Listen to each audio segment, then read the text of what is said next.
നനഞ്ഞ തുണികൾ നമ്മൾ വെയിലത്തിട്ട് ഉണക്കാറില്ലേ? അവ ഇതേപോലെ ഉണങ്ങി കിട്ടുന്നത് എങ്ങനെയാണെന്ന് നമുക്കൊന്ന് അറിഞ്ഞാലോ? ഇവാപ്പറേഷൻ വഴി നനഞ്ഞ തുണിയുടെ ഉപരിഭാഗത്ത് പറ്റിപ്പിടിച്ചിരിക്കുന്ന വാട്ടർ മോളിക്യൂളുകൾ സൂര്യൻ്റെ ചൂടേറ്റ് നീരാവിയായി മുകളിലേക്ക് പോകുന്നു. സൂര്യൻ്റെ ചൂടും ഒപ്പം കാറ്റും ഇവാപ്പറേഷന്റെ തോത് കൂട്ടുന്നു. അതുകാരണമാണ് നല്ല വെയിലത്തും കാറ്റുള്ള ദിവസങ്ങളിലും തുണികൾ പെട്ടെന്ന് ഉണങ്ങുന്നത്. നന്നായി തുണികൾ നിവർത്തി വിരിച്ചിട്ടാൽ ഇവാപ്പറേഷൻ പെട്ടെന്ന് നടന്ന് തുണികൾ നന്നായി ഉണങ്ങിക്കിട്ടും.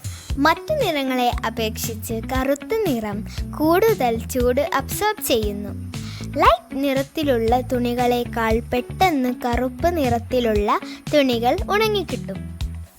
ഇതേ കാരണം കൊണ്ടാണ് കറുത്ത നിറത്തിലുള്ള വസ്ത്രങ്ങൾ ധരിച്ച് പുറത്തേക്ക് പോകുമ്പോൾ നമുക്ക് ചൂട് അനുഭവപ്പെടുന്നത്. ഇവാപ്പറേഷനിലൂടെയാണ് നമ്മുടെ തുണികൾ ഉണങ്ങുന്നതെന്ന് നിങ്ങൾക്ക് മനസ്സിലായില്ല ഇപ്പോൾ? മറ്റൊരു വീഡിയോയുമായി നമുക്ക് ഇനിയും കാണാം. ബൈ.